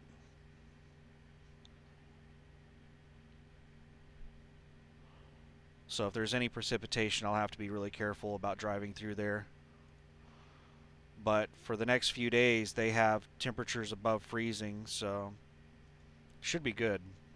So I should be able to night drive basically all the way there. When I get really far up into the north, let's see, Janesville, Wisconsin temperature.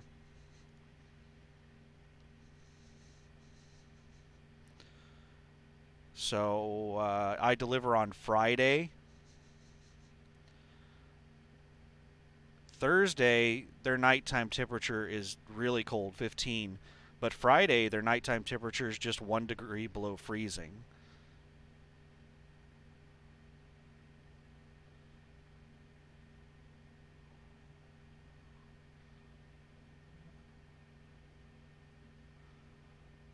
And then Sunday, they're going to have some mixed precipitation. Yeah, this should be a good drive. Shouldn't have too much weather to worry about. And I should be good to do nighttime driving throughout most of it. And I'm going to be bypassing a lot of major cities. because when I pick the load up Wednesday morning real early, I'll probably pick the load up. I'll try to pick the load up early Wednesday morning.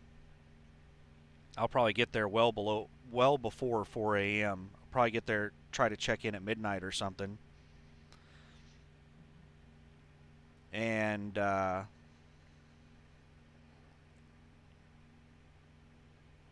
actually, you know what? I might show up right at 4 a.m., grab the load, and then go from Paris. I'm just going to be driving through small country towns all the way up to 44, and then be taking the 44 all day long to St. Louis, and then drive through St. Louis. I don't know how many miles I'll put on it in my first drive shift.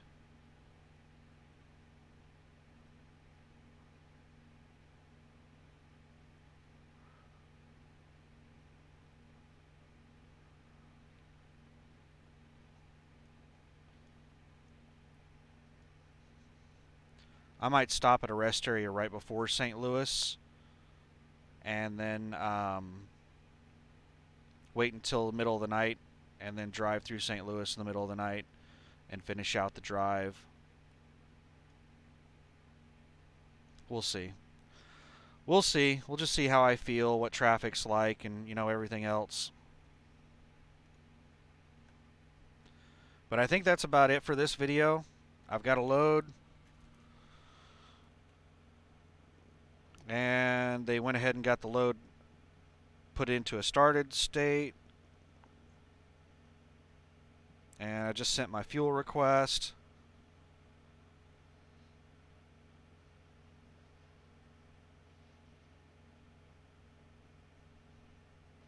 Usually it only takes a couple of seconds for the fuel request to come back.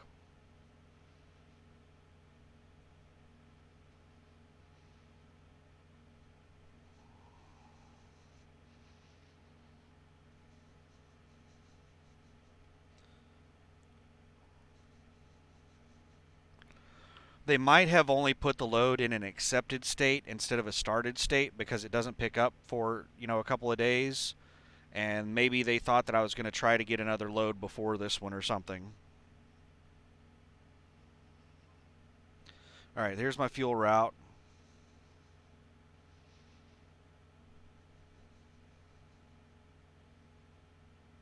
Yeah, they're having me start from Dollar General, and I'm not going to be starting from Dollar General.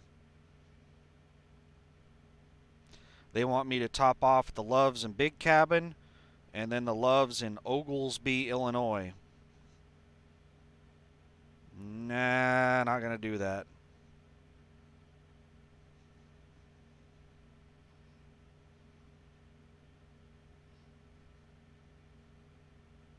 Actually, they just want me to put 60 gallons in Big Cabin and then top off in Oglesby, Illinois. What the hell's the fuel price in Oglesby, Illinois that they want me to top off in Illinois? Let's go to the spreadsheet. Illinois. Oh my goodness, it's going to be way up there. There we go, Illinois. Where's Oglesby? There's Oglesby.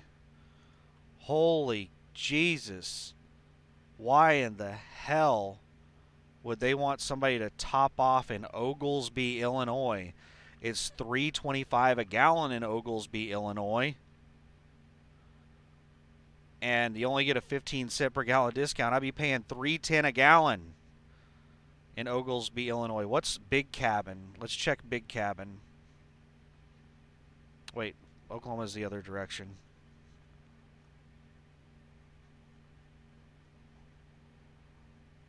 Where's Big Cabin? Big Cabin, Oklahoma.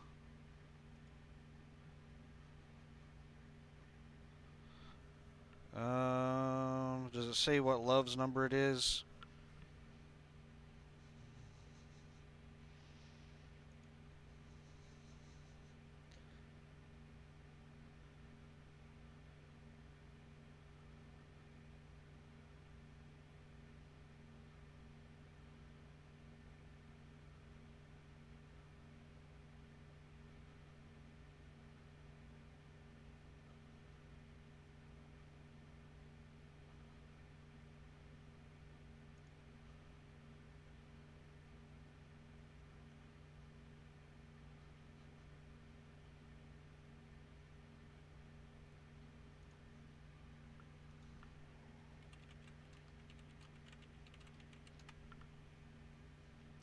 I might not get a discount there.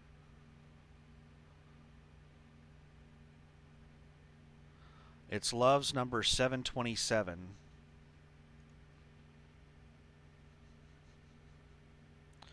Right here.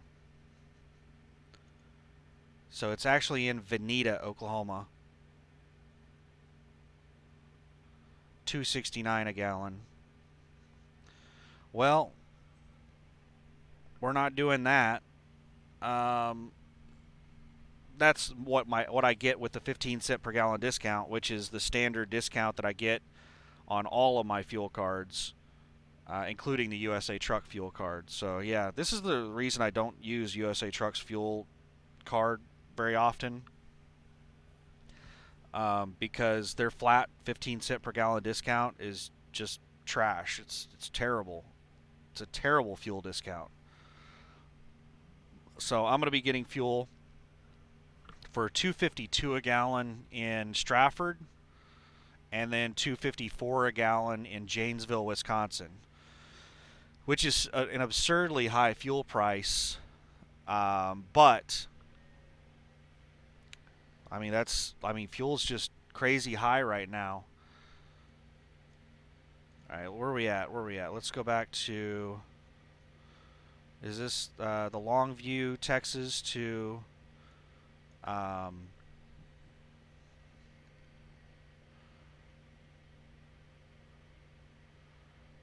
um,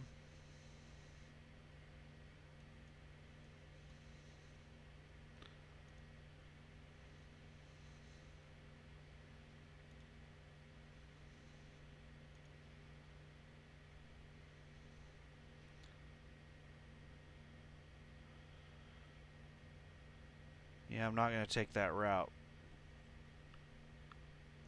So it's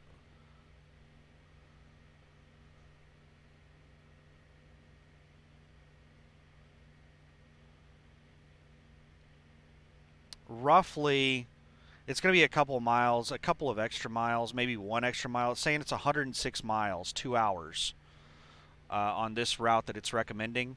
And I'm going to take this route for the most part, but I'm going to go slightly different. Instead of taking this State Road 42 or State Highway 42 and then 80, I'm going to go over and take the 135.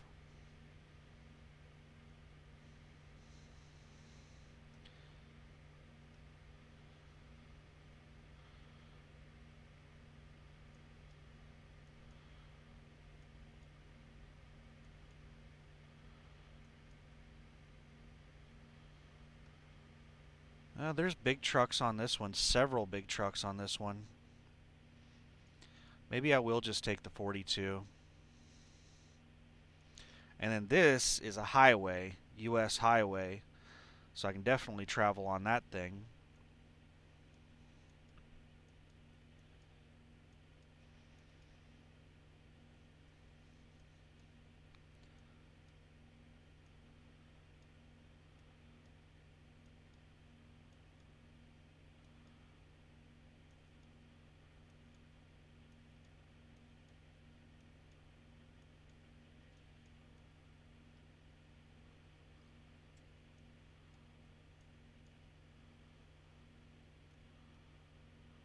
And then that's where I get onto the 271.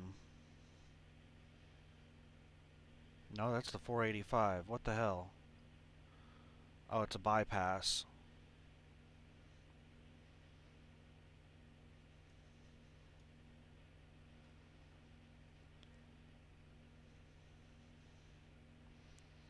Yeah, I guess I will stick with this route that it's suggesting, because with that route I get to, because I would have to take this loop 485 bypass, so I didn't go through the center of town. It's probably a truck route. So yeah, I'll just stick with this route that it's recommending. It's a good route. So I won't even hit Interstate 20. I'll just hop out to the main road right here in front of the TA and just go straight north. 106 miles. I'll be there in a couple of hours.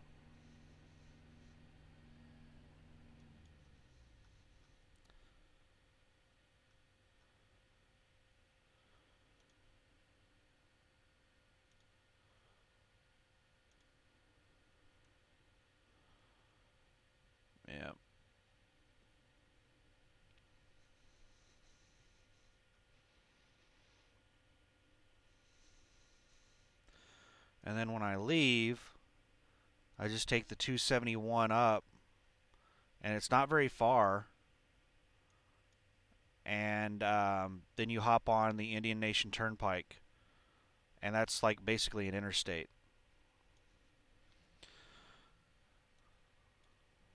And then I've taken 69 several times, so I'm familiar with these roads.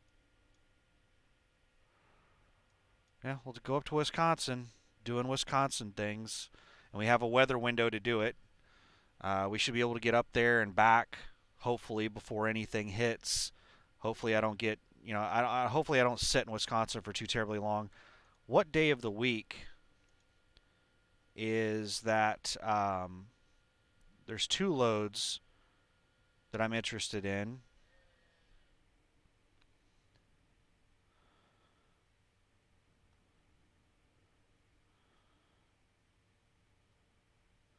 This one going to Paris, Texas, and that picks up on the 23rd, which is tomorrow, Tuesday. And then the other one picks up the 23rd, Tuesday. So both of these loads might be like every Tuesday. We'll see. We'll have to wait and see.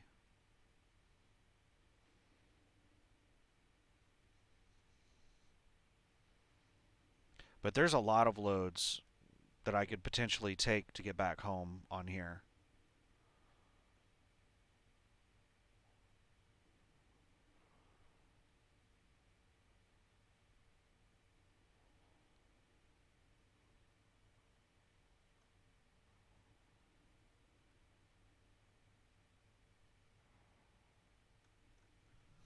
Yeah, this Wisconsin up there around Milwaukee, Green Bay. It's a really good freight market on USA Trucks load board. The Midwest in general, and I've heard that the spot market is uh, good in the in the central United States in the Midwest. Like right here in Kansas City is a hub. Up here in Wisconsin, all this area right here is really good freight. Kansas City's really good freight. Tulsa is mediocre. Dallas is mediocre. Sometimes there's some good loads coming out of Dallas. But really, it's just this area. It's like from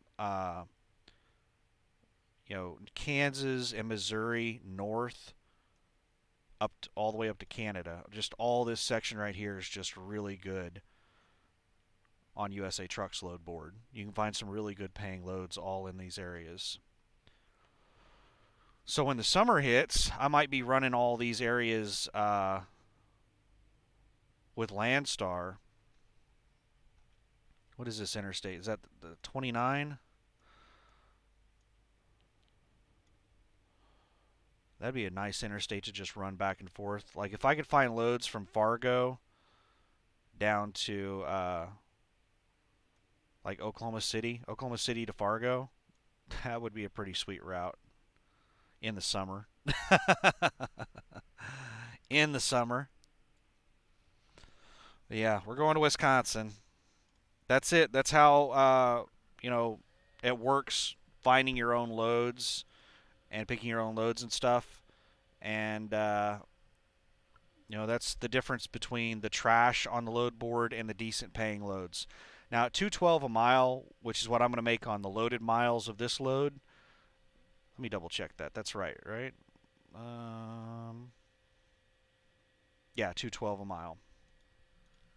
This is like an above average load. This is a solid load. It's a good load. It's not like a great load, and it's definitely not a unicorn load. Unicorn loads, I can make like what I make is $3 a mile or more.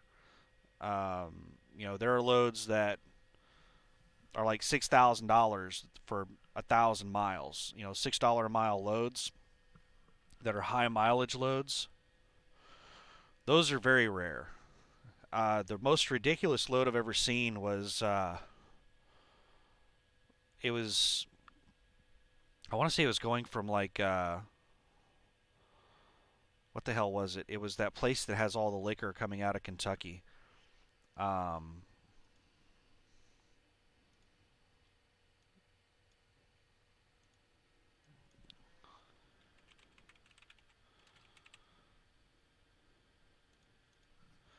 what the hell is the name of the place in Kentucky?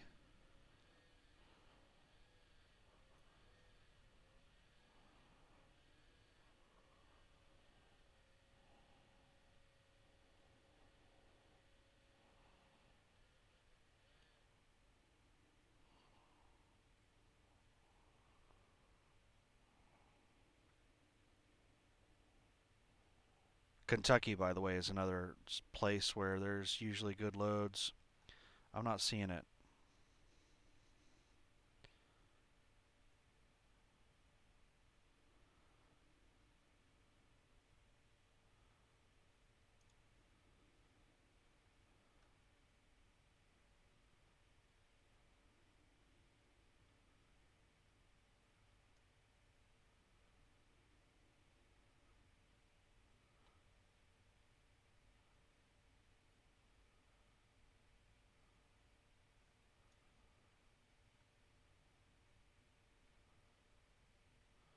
Yeah, it's going to take forever just looking at all of the towns.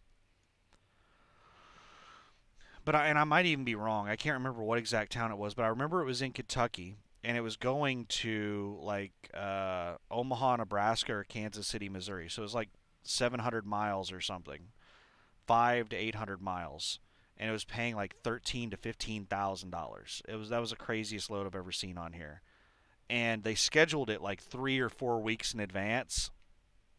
That load was gone from the load board within 30 minutes to an hour. It was not on the load board for very long. I was sitting there thinking about getting it. I was like, you know what? I'm not anywhere near that place, but I could just deadhead there and it would still be profitable. And I suspect that that load got canceled. I suspect that they posted it in error and it got canceled off. But whoever, Bardstown, that's it, Bardstown, Kentucky. Bardstown, Kentucky. Let's check.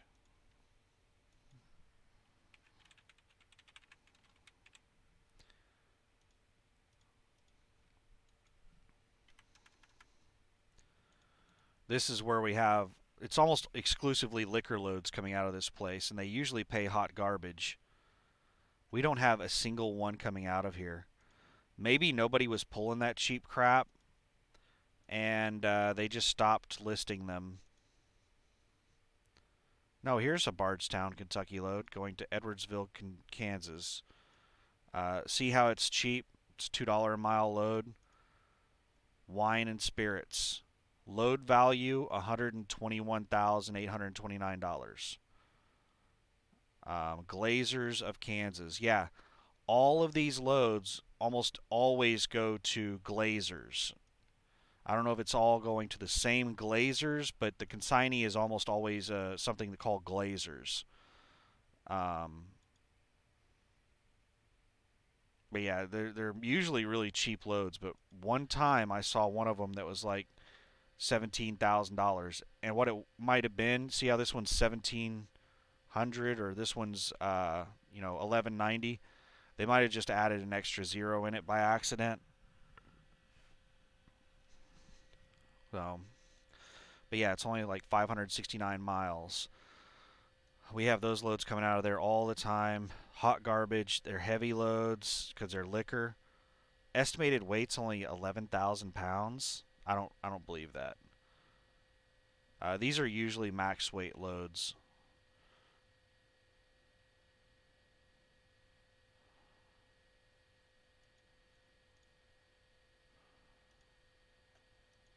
But yeah, that's the craziest load I've ever seen. There was also one up in the Wisconsin, like Green Bay, Wisconsin area that was, man, it was like 800 miles or something. And it was paying you know $10,000 to $15,000.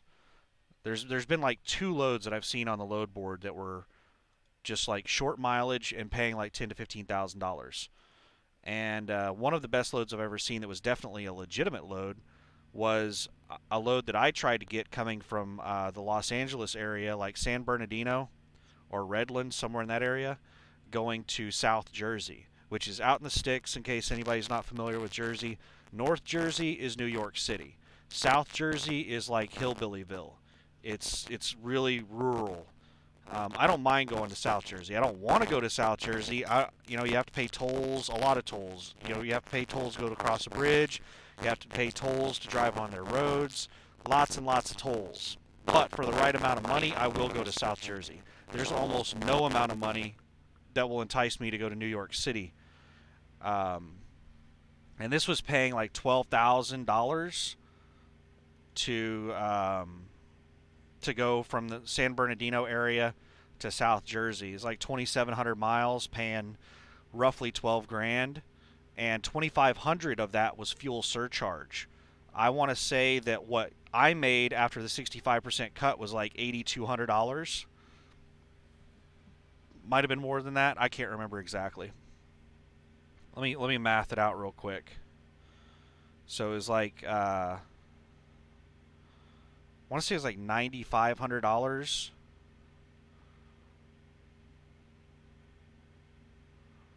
line haul. So 9,500 times 0.65, that's 6,175 plus 2,500 because I get all the fuel surcharge. That comes up to 8,675. So it was either $9,500 or $9,000. It was roughly somewhere in the ballpark of $12,000 total load, like $11,500, $12,000, somewhere in that. So yeah, that would have been, that one load would have paid me like $82 to $8,700, somewhere in that area. That'd be a pretty good week for me.